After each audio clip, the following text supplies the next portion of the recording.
14, 19 68,000 కోట్లు ఖర్చు పెట్టాం.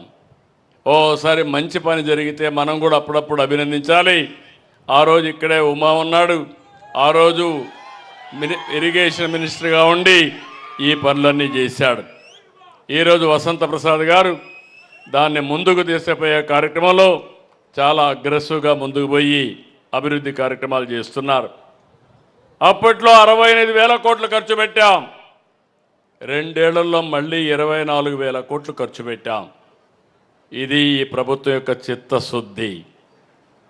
ఆ రోజు మీరు ఒకసారి ఆలోచిస్తే 19, 24 కనీసం గేట్లకు గ్రీస్ రాయలేదు.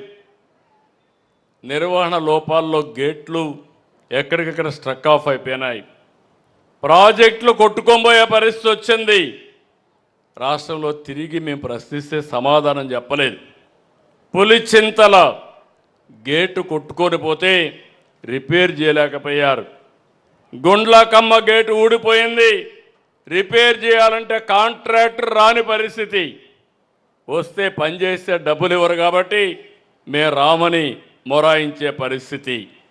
ఇంకో పక్క మీరు చూస్తే కాలవల్లో ఎక్కడా పూడికి తీయని పరిస్థితి. సాగునీటి సంఘాలని నిర్వీర్యం చేసే పరిస్థితికి వచ్చారు. టెండర్లు కూడా పిలవకుండా దారుణంగా ప్రవర్తించారు. రైతు బాగుంటేనే రాష్ట్రం బాగుంటుంది. ఇరిగేషన్ శాఖకు ఎక్కడ లేని ప్రాధాన్యత ఇచ్చామని చెప్పి కూడా నేను మీకు తెలియజేస్తున్నా.